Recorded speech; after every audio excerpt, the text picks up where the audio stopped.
Hello everyone. आप सब कैसे हैं? मैं उम्मीद करता हूं कि बहुत अच्छे होंगे और अपनी पढ़ाई को बहुत अच्छे से कर रहे होंगे। मैं आकाश कुमार बढ़ाना आईसीटी वर्चुअल क्लासरूम में आपका बहुत बहुत स्वागत करता हूं मेरे प्यारे बच्चों। और जैसा आपको पता है हमारी 12th क्लास है और समष्टि अर्थशास्त्र की जो बुक है हम लोग उसको देख रहे हैं बच्चों। और हम लोग आपका इसी के अंतर्गत मुद्रा क्या है और मुद्रा की जो आपकी परिभाषा है उसको पढ़ रहे हैं। हम मुद्रा किसको बोलते हैं, इन सब विषयों पर हम लोगों ने अपने पहले लेक्चर के अंतर्गत बात की थी। और किस तरह विनिमय का जो आपका माध्यम है मुद्रा, हमने उसको पढ़ा। अगर मुद्रा नहीं है तो हमें किस प्रकार से व्यापार करने में, विनिमय करने में प्रॉब्लम आती है, उन सारी चीजों को हम लोग अपने लेक्चर के माध्यम से देख रहे थे, पढ़ रहे थे और समझ रहे थे। क्लियर है मेरे बच्चों? तो आपको ध्यान देना है कि अगर कोई भी चीज ऐसा है जो आपको समझ नहीं आई है, किसी प्रकार का डाउट है, कोई कंफ्यूजन है, तो आप बच्चों लाइव जुड़कर चैट के माध्यम से आप अपनी क्वेरी, आप अपना प्रश्न हम तक पहुंचा सकते हैं, हम तक भेज सकते हैं। कोई भी बच्चा लाइव जुड़कर अगर किसी का कोई भी अपनी क्वेरी है, कोई भी अपना प्रश्न है, तो आप हम तक अपना बच्चों पहुंचा सकते हैं। चलिए ज्यादा समय ले उसे तो हम चलते हैं डिजिटल बोर्ड की तरफ और जहां से हमारा अंतिम हुआ था हम उससे आगे कंटिन्यू करेंगे। तो बच्चों, जैसा आपको ध्यान है कि अंतिम रूप से जो था हम लोग जो आपका पढ़ रहे थे, मुद्रा का अर्थ एवं जो रूप है उसको हम लोग अपने लेक्चर के माध्यम से देख रहे थे। और मुद्रा के जो अर्थ और रूप में हम लोग प्रोफेसर वकर के अनुसार हम परिभाषा को पढ़े, उसके बाद हम प्रोफेसर काउंथर के अनुसार पढ़े। अब हम मुद्रा के रूप को पढ़ेंगे और मुद्रा का जो रूप है उस रूप को हम लोग जानेंगे कि मुख्यतः है क्या। तो हम लोग बात करने जा रहे हैं जो आपका है मुद्रा का जो रूप है, इस रूप को हम लोग देखेंगे। क्या क्या मुद्रा का रूप है, इस रूप पर हम लोग बात करेंगे। सबसे पहले देखिएगा आप लोग, इसमें है आदेश मुद्रा और आदेश मुद्रा के साथ ही है न्यास मुद्रा। ठीक, इसी में दूसरा देखिए पूर्ण कार्य मुद्रा तथा साख मुद्रा। ध्यान रहेगा, साख मुद्रा। ठीक, और इसी में जो आपका तीसरा है बड़ा ही इंपॉर्टेंट है, ध्यान रखना, विस्तृत मुद्रा तथा संकुचित मुद्रा। ठीक, और इसमें है सबसे अलग अगला उच्च शक्तिशील, उच्च शक्तिशील मुद्रा। ठीक, ये आपको ध्यान रखना है। क्या हो गया बच्चों? ये हो गए मुद्रा के रूप। ध्यान रहेगा, ये क्या हो गए? ये हो गए आपके मुद्रा के रूप। अब इसी में हम लोग बात करेंगे मुद्रा के रूप के साथ जो बड़ा ही इंपॉर्टेंट है और आपको ध्यान देना है वो है, देखिए, मुद्रा के कार्य। मुद्रा के कार्य हम लोग देख रहे हैं। मुद्रा के कार्यों में सबसे पहले अगर हम लोग बात करी जाए तो आपके मुद्रा के सबसे पहले जो कार्य हैं उस कार्य में आते हैं, सबसे पहले आप ध्यान दीजिए, प्राथमिक कार्य। प्राथमिक कार्य। अब ये आपके प्राथमिक कार्य भी दो प्रकार के हैं, ए और बी। ए में देखिए सबसे पहले प्राथमिक कार्य मिले है विनिमय।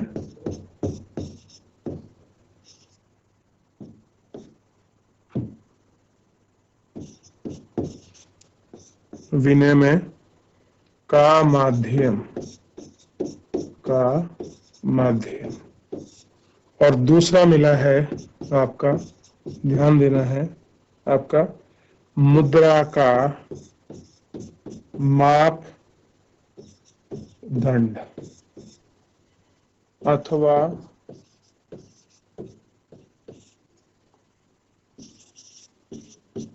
मूल्य की इकाई। क्या मिला है? मूल्य की इकाई। ये हमको देखना है और इसी में थोड़ा सा आपको ध्यान देना है। जो अगला पॉइंट इसमें हमको मिला है जो बड़ा ही इंपॉर्टेंट है, दूसरा है, जैसे हमने प्राथमिक पढ़ा था, इसमें है गौण कार्य जो बड़े महत्वपूर्ण होते हैं। समझिए, गौण कार्य भी आपके दो हैं, एक ए है, एक आपका बी है। ए में समझिए स्थगित, जैसे कहेंगे भविष्य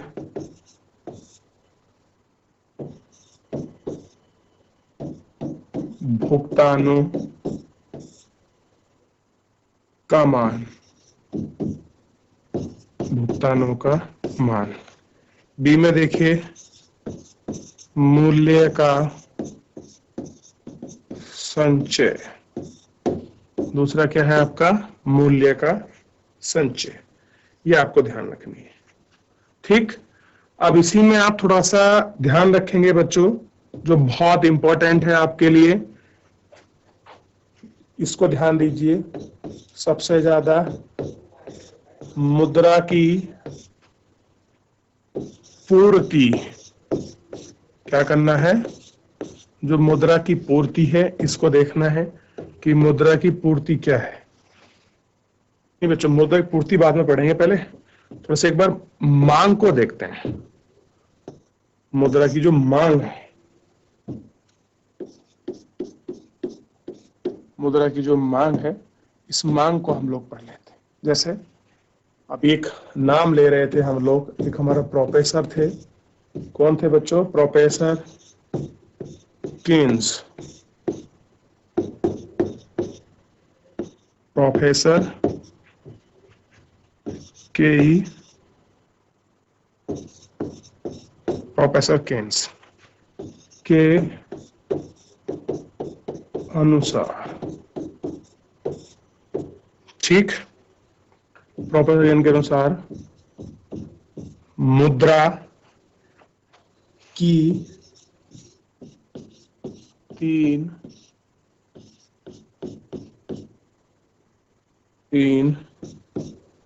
मांग, या कहेंगे तीन उद्देश्यों के लिए की जाती है। ठीक है, इनके लिए की जाती है, तीन के लिए। कौन कौन से हैं थोड़ा इसको पढ़ लेते हैं, समझ लेते हैं। सबसे पहले लिखिए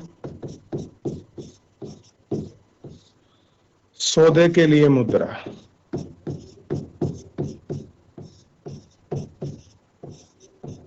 सौदे के लिए मुद्रा की मांग, ध्यान रहेगा। दूसरा देखिएगा सतर्कता के लिए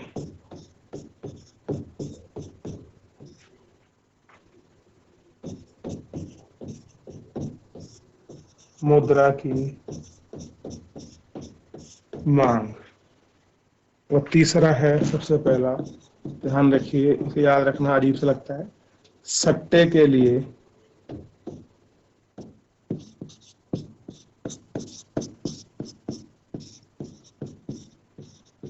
मुद्रा की मांग। सट्टे के लिए मुद्रा की मांग, ध्यान रहेगा इन्हें। ठीक, अब हम बात करेंगे इसमें जो सबसे महत्वपूर्ण है आपका, मुद्रा की पूर्ति। किसकी बात करेंगे? जो मुद्रा की पूर्ति है, इस पर हम लोग मुख्य रूप से आपका बात करने वाले हैं। मुद्रा की पूर्ति में पहला पॉइंट देखिए, मुद्रा की पूर्ति से तात्पर्य तात्पर्य है, तात्पर्य ऐसे देखिए, एक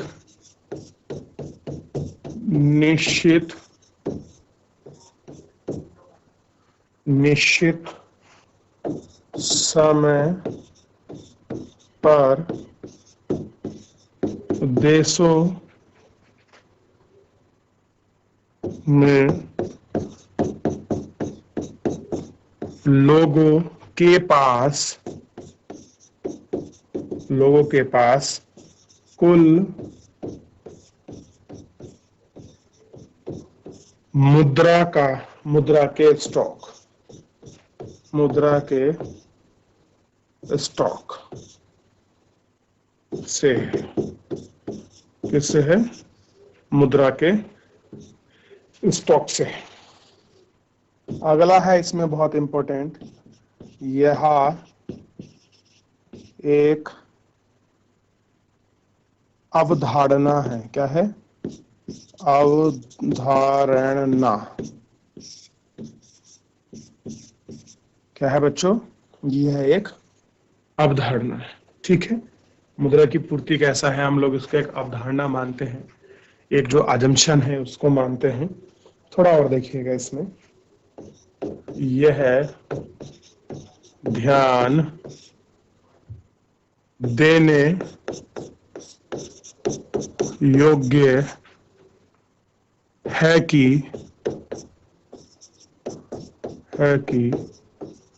मुद्रा की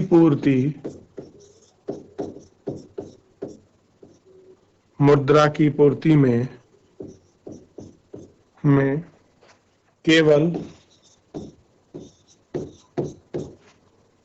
केवल उस स्टॉक को शामिल किया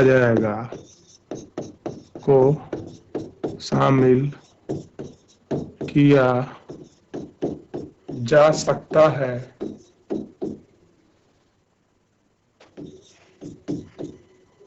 जो सामान्य जनता के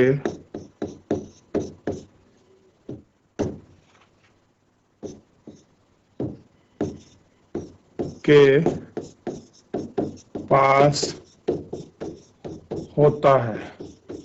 क्या होता है? सामान्य जनता के पास होता है। ठीक, ना कि उसे जो मुद्रा के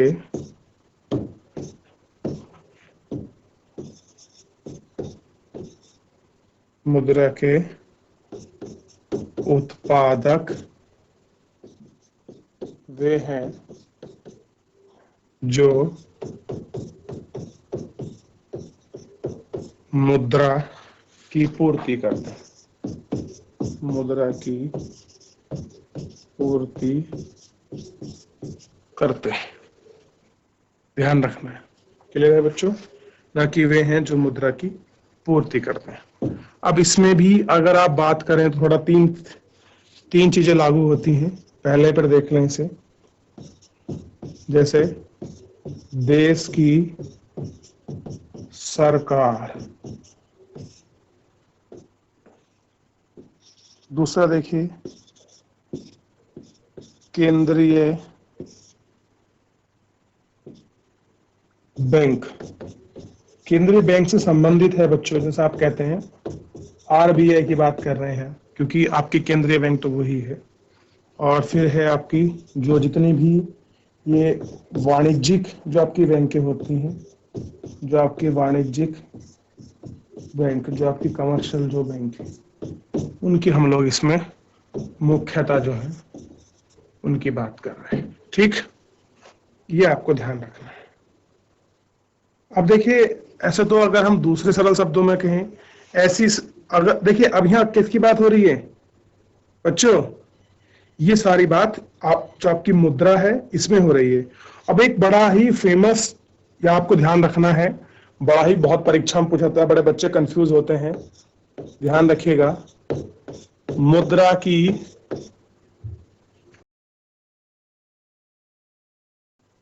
की पूर्ति के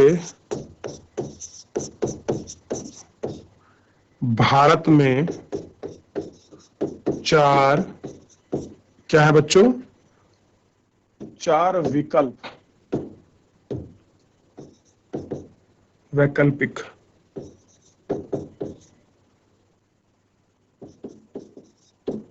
चार वैकल्पिक माप, चार वैकल्पिक माप हैं। जैसे कौन कौन से चार वैकल्पिक माप हैं, ध्यान दीजिए। M1, M2, M3, और क्या है, M4। ठीक, इसको ध्यान रखिए, ये चार हैं ऐसे। और जिसमें आप स्वयं देखिएगा, M1 को थोड़ा सा हम लोग इसमें जो स्पेशल रूप है उसको पढ़ लेते हैं कि M1 का मतलब क्या होता है। देखिए M1 का मतलब क्या होता है, M1 का मतलब होता है जनता के पास करेंसी, क्या है, जनता के पास करेंसी यानी कि C प्लस मांग जमा, जिसको हम बोलते हैं DD, demand draft, plus reserve bank के पास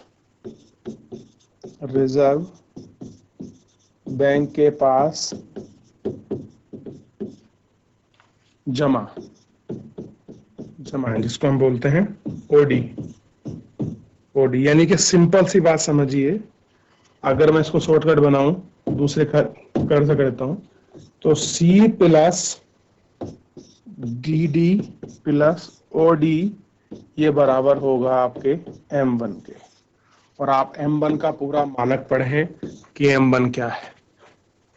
ठीक, आगे बढ़िए। और इसमें दूसरा जो रूप है, इस रूप को थोड़ा सा एक बार देखिए कि M2 equal to M1 plus, ये लिखा है, क्या मतलब है इसका, इसका है डाकघर बचत बैंक में जमा। ठीक, M3 का मतलब है M1 प्लस बैंकों के पास शुद्ध अवधि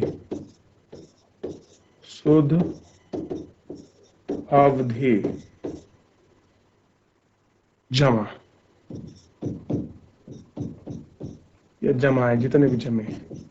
ठीक है, और M4 इक्वल टू है M3 इक्वल टू डाकघर बचत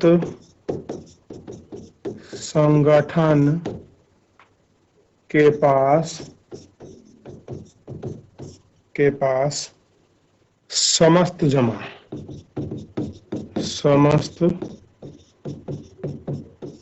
जमा राशियां।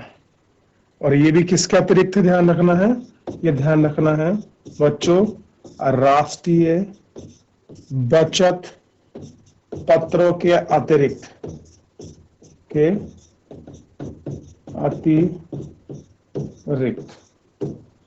ठीक, ये ध्यान रखना है। समझ रहे हो, ये कमर्शियल पेपर होते हैं जो आपके राष्ट्रीय बैंकों से आप खरीद ले जाते हैं, उनसे अलग होती है इस प्रकार की चीजें।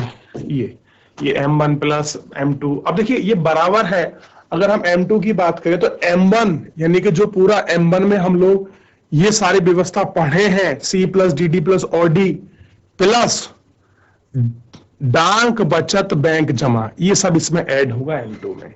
फिर इसी तरह से M3 है, इस तरह से सारी चीजें हैं। इनको अगर हम लोग देख लेंगे तो क्या होगा, ठीक उसी के अनुसार सारी चीजें होंगी, उनसे इन्हीं के अनुसार सारी चीजें करी जाएंगी। तो सबसे पहले इतनी एक एक चीज आप लोग बहुत अच्छे से देख लो, पढ़ लो, समझ लो और आपको आनी चाहिए। ठीक है, चलिए थोड़ा सा हम बात करेंगे आज इस पे आगे की दिशा में। इतना तो आपको समझ आ गया। तो जितना भी आपका मुद्रा से रिलेटेड जो भी आपके चीजें थी, ध्यान दीजिए कि सर जो भी वो आपकी मुद्रा से रिलेटेड जो आपकी चीजें थी वो पूरी चैप्टर में मैंने आपको पढ़ा दी। ठीक, अब हम इस चैप्टर में बात करेंगे आपका बैंकिंग सिस्टम के बारे में थोड़ा सा, और हम क्या देखेंगे, हम पढ़ेंगे कि बैंकिंग के प्रकार देखेंगे सबसे पहले, और प्रकार देखने के बाद हम लोग देखिए कुछ बैंकिंग की आपकी परिभाषाएं हैं। ठीक, चलिए सबसे पहले थोड़ा पढ़ ही लेते हैं, शुरू ही करते हैं। जैसे इसमें दिया है बैंक एवं बैंकिंग की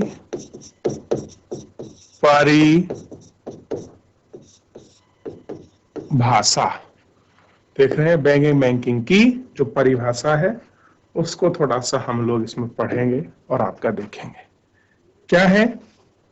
बिल्कुल साधारण जो आपके शब्द हैं उन शब्दों में देखेंगे हम लोग। बैंक को ऐसी संस्था के रूप में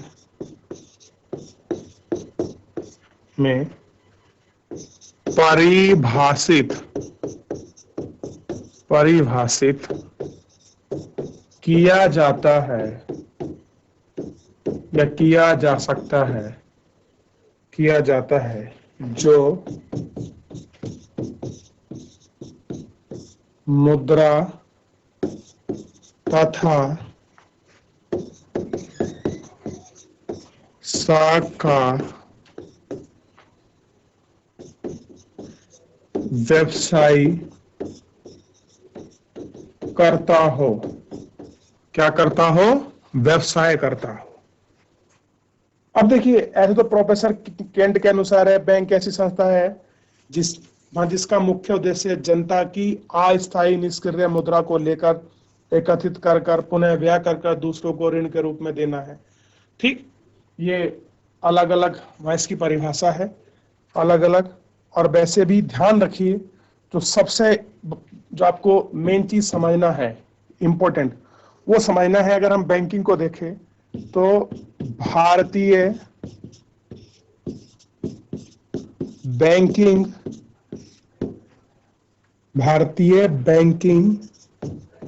कंपनी अधिनियम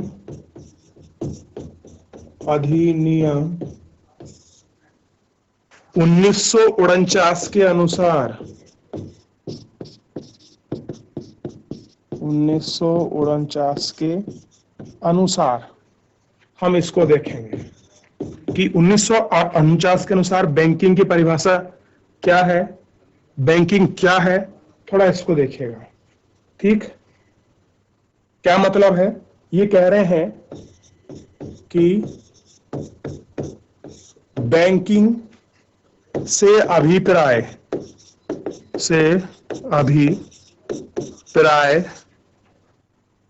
उधार देने या निवेश करने के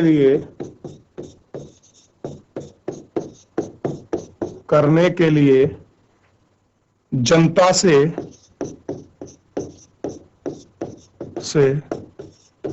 जमा, ये जमाएं, जमाएं ऐसे होंगे ना, जमाएं। स्वीकार करना, स्वीकार करना है जो कि